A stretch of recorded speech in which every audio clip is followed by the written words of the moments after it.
কারণ সামনে তারেক রহমান কিন্তু বারবার একটা কথা বলেন যে সামনে নির্বাচনটা অনেক কঠিন নির্বাচন হবে বিএনপির জন্য। আপনার কাছ থেকে একটু শুনি।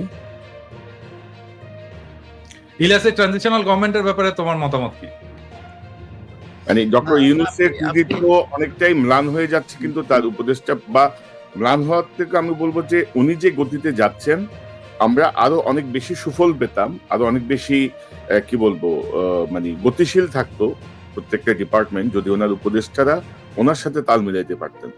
মানে উনি 84-85 বছর বয়সে যে গতিতে যাচ্ছেন, ওনার মাথা যে গতিতে কাজ করছে তার থেকে মানে অনেক গুণ, মানে উনি 100%, উনি যদি 80% দেন ওনার উপদেষ্টা পরিষদের কমপক্ষে 15% দিতে পারছেন না। তো সেই জায়গাটা উনি এই দায়টা কেন নিচ্ছেন বা কি করণীয়, ইলিয়াস আপনি কি মনে করেন? না, ওনার ধরেন যেটা আপনি গতির কথা যেটা বলছেন সেই গতির চাইতেও সবচেয়ে বড় জিনিস হলো আমার মনে হয় কি যে এই ডক্টর ইউনূসের কিছু কিছু জায়গায় উনি আসলে আমার ধারণা যে উনি তো বয়স হয়েছে, আন্তর্জাতিক বিষয়গুলো দেখতে গিয়ে, অর্থনৈতিক এই বিষয়গুলো দেখতে গিয়ে উনি দেশের অভ্যন্তরীণ বিশেষ করে যেমন স্বরাষ্ট্র মন্ত্রণালয়, আইন মন্ত্রণালয়, এইসব মন্ত্রণালয়গুলোর ব্যাপারে ওনার মনে হয় মানে সময় দেওয়ার সুযোগ কম। আমি মনে করি যে ওনার আশেপাশে এই যে প্রথম আলো ডেইলি স্টারের যেই বলয় আসিফ নজরুলের যেই প্যারালাল আর একটা গভর্নমেন্ট আসিফ নজরুল তৈরি করেছে, এই জায়গাটা দেখেন আমরা অনেক সমালোচনা করি দেশের মানুষের, আমি আজ পর্যন্ত কাউকে দেখি নাই যে এর সমালোচনা ওর সময়, কিন্তু ডক্টর মোহাম্মদ ইউনূসের সমালোচনা কেউ করে না। তো আমি শুধু ছোট করে এতটুকুই বলবো যে ডক্টর মোহাম্মদ ইউনূসের উচিত যে ওনার এই জায়গাগুলো ঠিক করা। ওনার এই শেষ বয়সে এসে নিশ্চয়ই উনি ব্যর্থ হতে চান না। উনি যদি ব্যর্থ হতে না চান এই জায়গাগুলো ঠিক করা দরকার, যাতে এই প্যারালাল গভর্নমেন্ট তৈরি করে যারা আওয়ামী লীগ এবং ভারতের, কারণ কালকে একটা কথা শুনলাম যে এই যে মামলাটা বাংলাদেশে চলছে আন্তর্জাতিক অপরাধ ট্রাইব্যুনালে, এই সেম মামলাটা আমাদের আপনার ইয়েতেও করার সুযোগ আছে, আন্তর্জাতিক আদালতে। তো ওইখানে করার জন্য আসিফ নজরুল দিচ্ছে না, পারমিশন দিচ্ছে না। তিনি কারণ হিসাবে বলেছেন যে এটা নাকি ওইখানে গেলে আমাদের দেশের অভ্যন্তরীণ এই তদন্তগুলোতে সমস্যা হবে, এখানে শাস্তি দিতে সমস্যা হবে। ওইটাতে হলে আমাদের এখানে সমস্যা কি? আন্তর্জাতিকভাবে যদি নাকি শেখ হাসিনাকে কোনোভাবে পানিশমেন্ট দেওয়া যায় বা বিচার করা যায়, সেটা তো আরো ভালো আমাদের জন্য। তারপরে কয়েকদিন আগে আপনি দেখেছেন যে এই যে সিলভিয়া থেকে শুরু করে আইন মন্ত্রণালয়টা তার নিজের ব্যক্তিগত সহকারী, এটা নিয়ে প্রতিদিনই বলি যে এই শামসুদ্দিন মাসুম, সে ছিল হইলো এবিএম খায়রুল হকের পার্সোনাল সেক্রেটারি, তাকে সে তার কাছে এনে বসিয়ে রেখেছে এবং আইন মন্ত্রণালয়ে শুনুক। আইন মন্ত্রণালয়ে আসিফ নজরুল একদিন ডেকে গোপনে ওইখানকার কয়েকজন বিচারক এদের, তারপরে এই সচিব এদেরকে ডাকুক, ডেকে জিজ্ঞেস করুক কি অবস্থা। অনেক জায়গায় আছে একই লোকজন। তো এদেরকে যদি সরানো যায় আমার মনে হয় আরো বেশি ভালো হইতো, মানুষ আরো স্বস্তি পেত। এই তো আর কি। আর আমি বিএনপির ব্যাপারে সবচেয়ে যে বিষয়টা বলবো যে বিএনপির উচিত হবে যে সোশ্যাল মিডিয়াতে যেসব জিনিসগুলো এখন যাচ্ছে, যে মানুষ যেসব সমালোচনাগুলো করে, এইসব সমালোচনাগুলোর ব্যাপারে তারা আমার মনে হয় আরো বেশি সিরিয়াস হবে যে কোথায় কি হচ্ছে, আসলে কি সমস্যাটা হচ্ছে কিনা। কারণ সামনে তারেক রহমান কিন্তু বারবার একটা কথা বলেন যে সামনে নির্বাচনটা অনেক কঠিন নির্বাচন হবে বিএনপির জন্য। সো সেই কঠিন নির্বাচনটা তাদের যদি উতরাতে হয় তাহলে অবশ্যই তাদেরকে তাদের যে অপোজিশন সেটাকে খুব স্ট্রং মনে করতে হবে।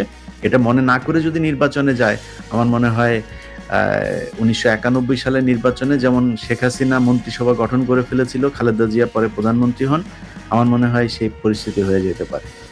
তবে ইলিয়াস, আমার পর্যবেক্ষণ হচ্ছে জনাব তারেক রহমান তার যে বক্তব্যগুলো দিচ্ছেন এগুলো তার বাংলাদেশের নেতারা ঠিক ধরতে পারছেন না অথবা বুঝতে পারছেন না, এটা ডেপটা বুঝতে পারছেন না, এটার মেসেজটা ধরে কাজ করতে পারছেন। ধরেন একটা দলের প্রধানকে কিন্তু একটা ডিপ্লোম্যাটিক অবস্থানে সবসময় থাকতে হয়।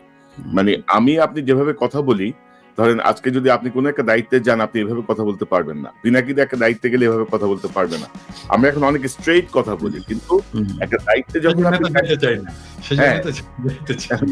তখন আপনাকে একটা ডিপ্লোম্যাটিক অবস্থান নিতে হবে। এবং আপনি যেটা বলছিলেন শুধু আসিফ নজরুলের পিএস না, প্রধান বিচারপতি যিনি পিএস, তারা মানে 3 বন্ধু মিলে এখন সুপ্রিম কোর্ট এবং আইন মন্ত্রণালয় চালাচ্ছে। আর আমরা অনেক কথাই বলছি, পিনাকিদা একটা কথা বলে না, ওই যে ইংরেজিতে যেহেতু বলছে নিশ্চয়ই ঠিকই কইছে।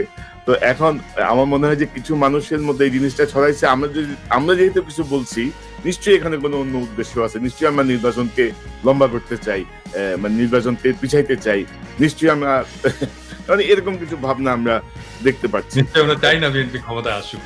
আমরা চাই না ক্ষমতা বিএনপি ক্ষমতা আসলে আমাদের সমস্যা কি? আমাদের তো কোনো সমস্যা নাই। আমরা তো বসে আছি যে বিএনপি ক্ষমতায় আসলে আমরা দেশে যাব। আমরা অদ্ভুত একটা সময় পার করতেছি এবং এগুলো বিএনপির লোকজন।